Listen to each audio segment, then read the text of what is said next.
I wish I would have known that you can't see it all and you have to take your time and enjoy what you're doing. I wish I would have known exactly what kind of layout I wanted, but you'll never get that right. As soon as you buy one, you're going to find a different one. I wish I knew in the beginning that I didn't need so much stuff. Mm. That was what we all women struggle with, getting rid of the stuff. And I kept more than I should have at first. And then we realized you just don't need it. Welcome to the RV Queens podcast, where adventure meets the open road. I'm your host, Charlie Grace, rolling through life 1 mile at a time, sharing stories, interviews, tips, and real talk about RV living, travel, and the freedom to chase your own version of home. Whether you're a full-time RVer, a weekend warrior, or just RV curious, you're in the right place. So buckle up, grab your favorite drink, and let's hit the road together. My guest today is amazing, and they're YouTubers and they're awesome. But Julie from Destination Fulltime has got a great story to tell. Julie, welcome to RV Queens podcast. Thank you for having me. Okay, now I've been watching y'all for a little while. I know we've sort of met in person at different events over the years, which is fun. Tell us just a little about yourself and what kind of vehicle do you guys live in on the road? We have a 2021 Momentum 351M. So it's actually a toy hauler, but it's a dual axle. So it's not as big as most. How many RVs have you owned? Well, my husband said 7 from the time he started. By the time I started, I think I'm on 5 by the time we got married and all that stuff. But full time, we started with our weekender that we already had. Thought we would just pick something out and go home with it. And it took 22 weeks to build this for us. So we've been in this one now 4 years. Okay, that's a lot. We can delve into that so much. I have so many questions on that because I think that is one of the big topics people don't talk about the most, which is they go to the RV shows, they find all the amazing things, but they don't. I mean, what made you go from one to the next? I've had at least four since 2017. So, and by every couple of years, I'm like, I wish I had that. Or it'd be really nice if I had that. So did you buy them or trade them in based upon innovation or lifestyle change? We were just weekending, but before we went full time, obviously, and I would say we have one daughter. She's 20 now. She lives in Atlanta, and she isn't doing it with us anymore. But at the time, she wanted more space to bring more friends. So we started out, when we got married, he had a pop-up, and it didn't have a bathroom. And so we evolved into, this isn't going to work for a girl. Like, I need a bathroom. So then we went to a hard side, and it was a tiny little thing, but she could bring one friend, and that didn't work for her. And so then we just kept getting bigger and bigger. And we ended up with it was a bumper pull, but it was about 28 feet, and it had double bunks. And from that moment, we never went camping with just our daughter. It was 4 girls at all times. Oh, wow. Yeah. Wow. So that was a lot of fun. But what a blessing. Let's think about this for a second. So you got your kid out of the house. They brought their friends. You got to have more experiences. So that's an awesome thing. I love that. And we had a boat. It was all about the boat. They all loved the boat. So it was boating and camping. Like, I would drive the boat. He would drive the RV. Okay, next time I want to go camping with you with the boat. This is fun. Okay. I know. We sold the boat. When we sold everything, the boat was the last thing to go. That was the hardest thing to get rid of, was the boat. It's the only thing we miss. It's the boat. I had a power boat and I had a sailboat, different stages of life, lots of kids. And the kid thing is great because it's part, like you say, it's part of the whole excitement of doing this stuff. So, okay, so we're talking RVs now because this is, RVing women. The real question that everyone always wants to know is, you are now full-time on the road. How do you make your money full-time on the road? So I actually work for a marketing company that does maps for the campgrounds. When you go to a campground, you get a map of your site, and it shows the entire campground. I actually sell the ads that pay for the maps. So the campgrounds get the maps free. I sell the ads to the advertisers who want you to come and use their establishments. Before I even knew there was a company that did it, I just assumed everybody ordered from the same place and they bought their own maps. I didn't know. And I always go in there and I always look at the advertisers because a lot of times there'll be a discount or something. And so when I found out that there was a way to do that and it was a way for us to still keep traveling, but go to other places that aren't just Thousand Trails, because we're Thousand Trails, but it gave us an opportunity to go to other places and stay at some really nice resorts and make money. So that's what I do. My husband's in IT. So he just, sits at a computer Monday through Friday and is in meetings all the time. There's a lot of people like that, and myself included. I'm in meetings pretty much all day, but I like to think I get a different view out my window. There's one perk to it. So as opposed to being in cubicle life, or I call it cubicle heck, it's not my forte. So maybe I am jamming on phone calls all day and making all sorts of things, but at least at like 3-4 o'clock in the afternoon, I can go outside and I might be at the Badlands, or I might be, at national parks because of Starlink. Starlink has opened up a lot of things that we didn't used to have. So, all right. So I want to go back to the maps for a second because I love these maps. I'm just going to shout out you on these maps.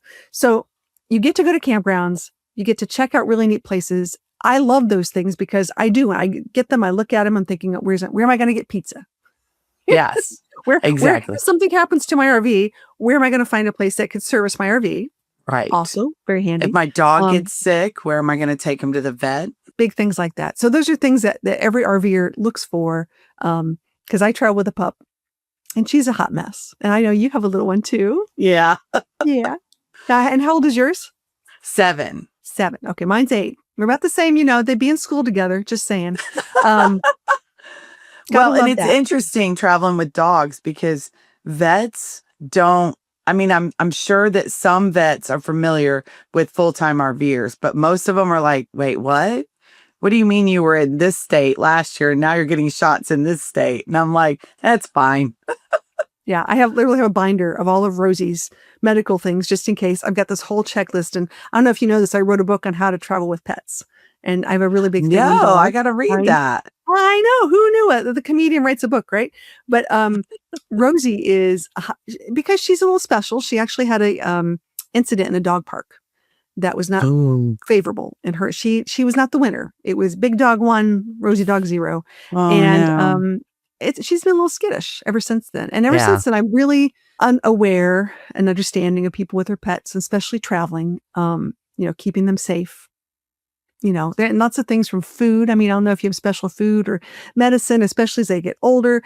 It's a bit of a struggle to travel with pets and trying to get medicine and things like that. So yeah, well, we'll have to talk, but I know yours is cute to the button. So your husband's in IT, which is fine. So as far as internet goes, are you beholden to Starlink as well? Or what are you using these days for internet? So I'm not the IT person. I'm going to attempt this. We have all the internet, all of it. We have Starlink, we have AT&T, we have Verizon and T-Mobile, I believe, or one of them just switched. But there's 4 that we have. And he created a VPN, a virtual private network that they all bounce off of each other. So if one is struggling to get the signal, the others will pick up the slack. That's all I know about it. But Starlink is definitely one of them. And it works great. We've been never had any trouble. Obviously, if there's a million trees, you might have to move spots, but we've been able to do this and travel and not have any issues as long as we keep all of them. We've thought about dropping one, but we're both literally on video calls at the same time.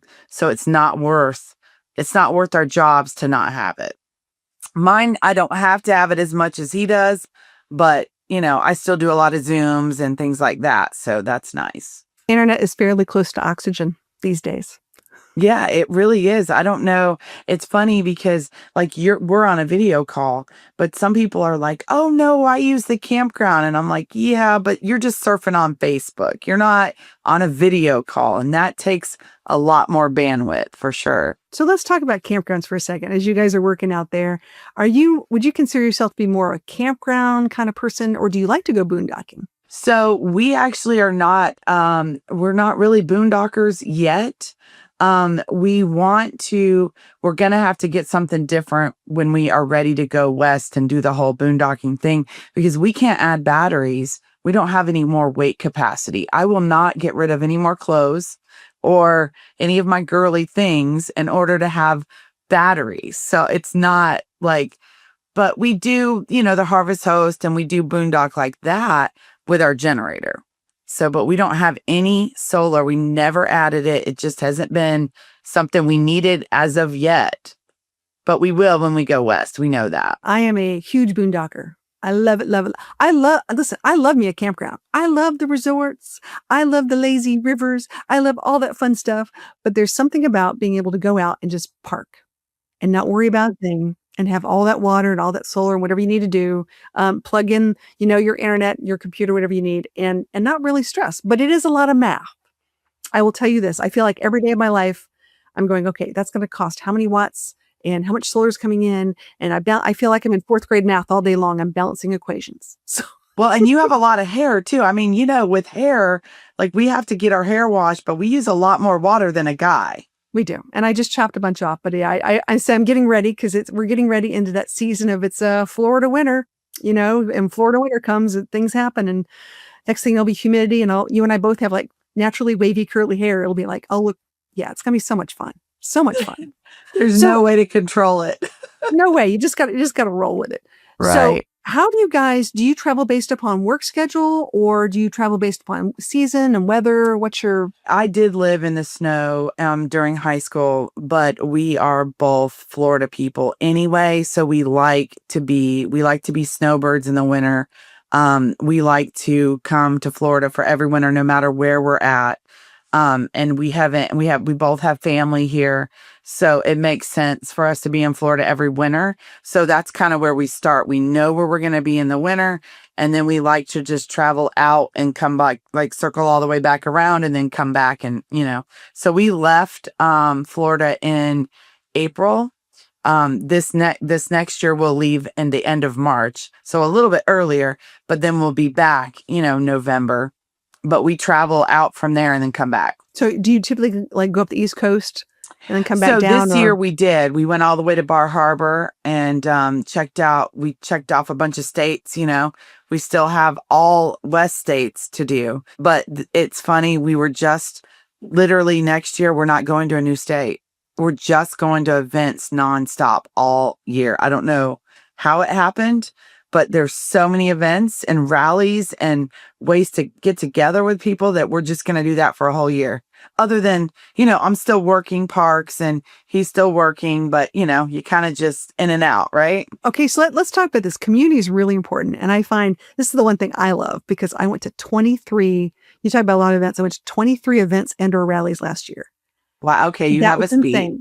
Wow. It was crazy. It was fun. I got to speak at them. I got to have fun. We got to meet new friends. So what kind of rallies and events are you guys attending? Is it rig specific or is it community based? What are you guys looking for? We always go to the Grand Design National Rally if we can get in for our rig. And then we love going to Alliance rallies and being some other brand.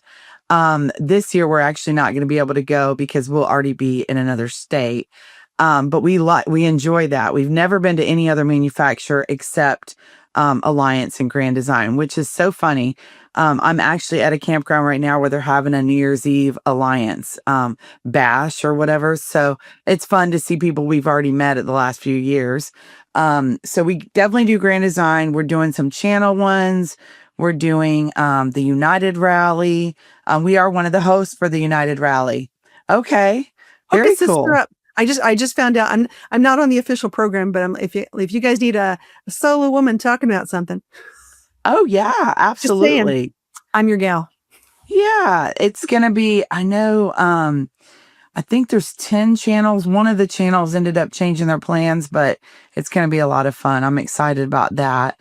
And we're doing our own, just like a hangout weekend where you just cook out and stuff. And then like other channels are doing theirs and that's really, it's like everybody's in different communities. So you kind of see the same people I think it's fun because I like going to different rallies because you do see different people and sometimes it's fun. There's a few people I haven't seen in I can't say how many years, and I'm leaving this weekend to go see someone who is near and dear to my heart. And it's just we've been traveling in different circles. We're just missing each other at certain times. Is there I know I've been using like Nomad Near Me or some of interesting apps like that. What are a couple of your favorite travel apps that you use on your phone? So I do use Nomad Near Me. There's one that I use that I absolutely love, but it's not about meeting up with other people, but you can share your itinerary. And it's called Wanderlog, Wander. So we did the free trial for a week and we loved it. So we bought it. I think it was right around $40 for the year. You can actually send someone your itinerary if you wanted to. So you can plan with someone and plan to travel with them. The really cool thing for us is because we're both working during the week, I need to utilize those Saturdays and Sundays that we're not traveling. I need to make sure that we see as much as we can in a short amount of time. So I use it for that. It like literally helps me plan. It says, what about this? What about this? Did you know there's this? And so I've learned about more things in areas than I ever knew before. And I can like just plan it all out, and it minimizes or maximizes your mileage to get there. And I mean, you can use it for so many different things. And I really like it for that. I have not shared it with someone, to do an itinerary yet, but I plan to. Ooh, okay. I'm gonna check it out. I'm always looking for Yeah, really cool apps. it's new. I love it. Yeah, it's fun. Okay, cool. I'm a weather geek. I'm one of those Yeah. crazy RV weather people. I think I've never met more amateur meteorologists in my life than I have RVers. So Right. Yeah, I know. And I guess everybody jokes that they're chasing 70, but we're all failing at that because it's just not, the weather just doesn't cooperate, right? no, not even close. Not even close. I'm No. more like trying to get away from hail, away from tornadoes. I'm not worried about the temperature so much as I am like extreme weather. I've been in Right. some real, humdingers this year. I was even at Pikes Peak when they had a tornado this year in Colorado. Oh, and your van? Yes, in my rig. Absolutely. So much Oh, fun. I could have been in but you Kansas could by now. probably crank up and haul butt before the rest of us, right? We're still like loading stuff and you could already be up the road. I'm just putting it in gear and going. Yeah, my husband really wants a van. He's like, we've got to do this van life thing. And I'm like, I don't know. You're already in a small space. I'm like, I don't know. I can't.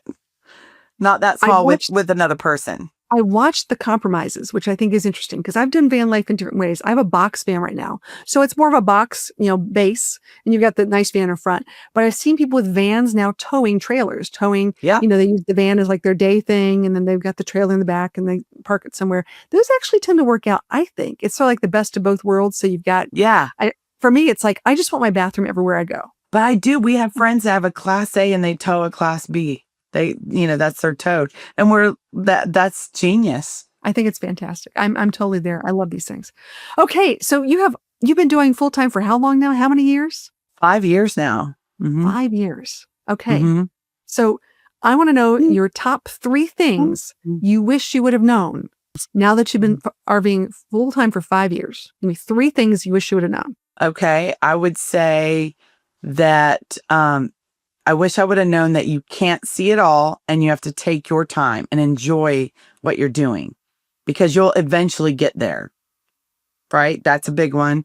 I wish I would have known exactly what kind of layout I wanted, but you'll never get that right. As soon as you buy one, you're going to find a different one. That's just how that works. I wish I knew in the beginning that I didn't need so much stuff.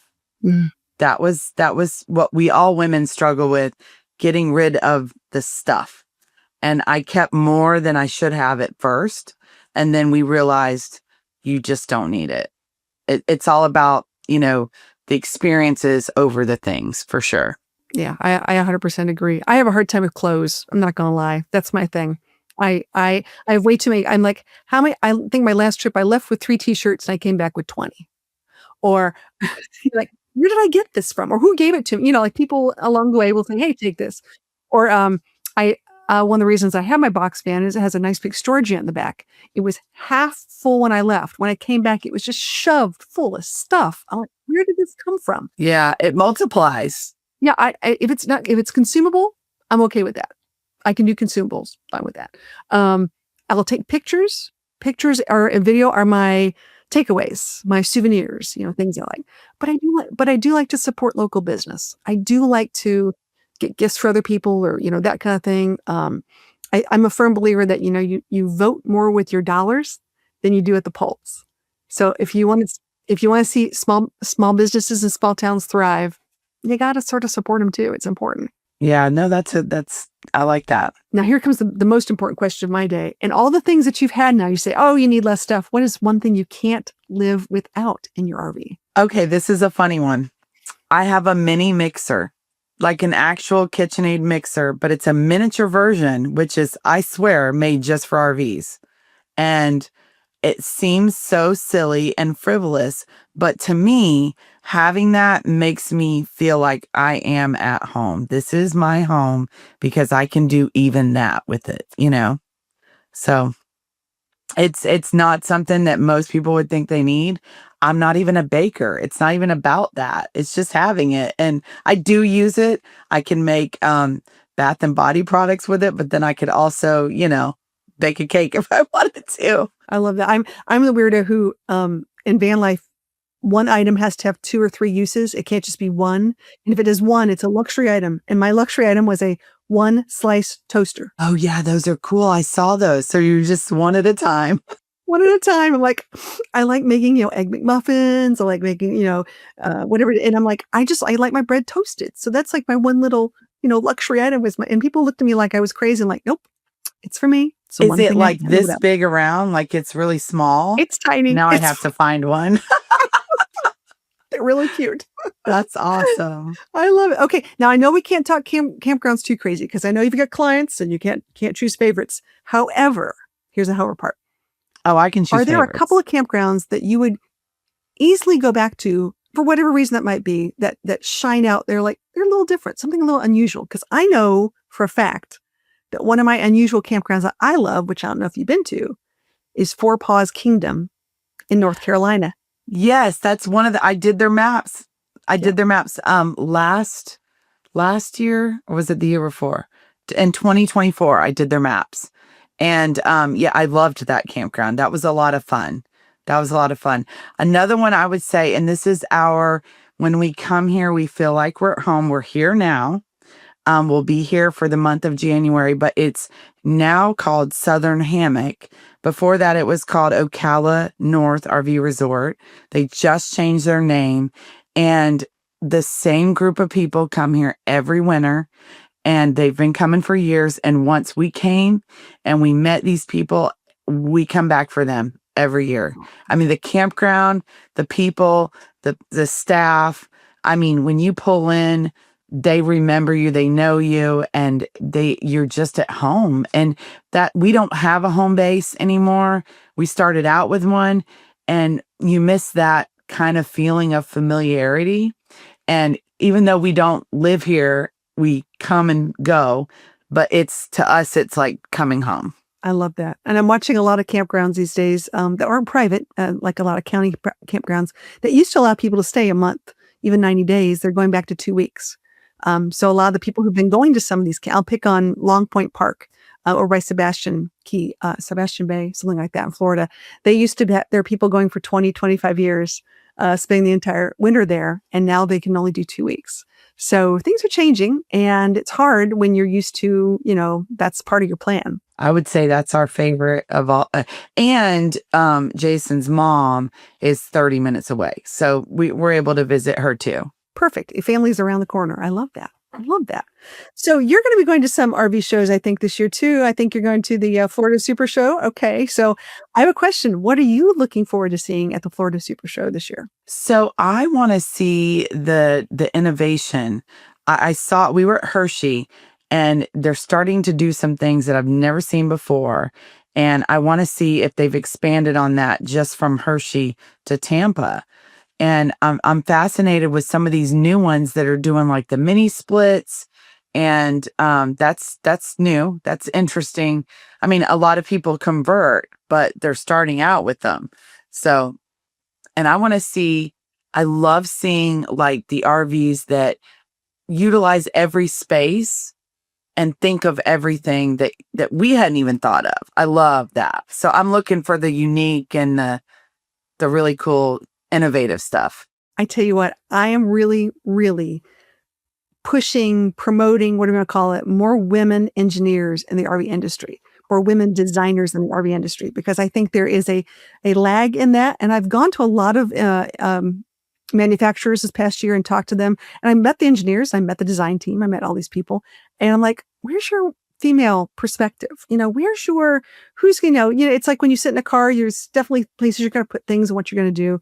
I think it really needs to be better balanced. So one of my goals this year is exactly right, to make sure that our voices are heard from a female perspective so that they understand we are really, I don't want to say the purse string holders, but even in a relationship, many times if the woman isn't happy, we're the decision makers. We really are. So I'm really excited to see how some of those things have been received and some of the innovation that's coming on the next couple of years. We've said to manufacturers directly that until you have lived in one, on the road, and traveled in one for, even 30 days, but let's say your best bet is to get in one for 6 months, you're going to know way more than any other manufacturer, because a lot of them have never even RV'd. And I'm like, how are you designing something that we are literally living in if you've never even stayed overnight in one? You've got to do it. I had the opportunity of Chris West, who's the president of Winnebago Industries right now, and he tends to come to a lot of the Winnebago meetups, and he'll stay in a View or a Echo or whatever, and it's sort of fun to see the comments that come out. And he goes, maybe we should think about, or wouldn't it be great if, or maybe we should, and it's great because you have feedback from actual leadership coming in those positions, and I would hope that every manufacturer would have that kind of experience from leadership down, because I think that's fantastic. And willing to listen.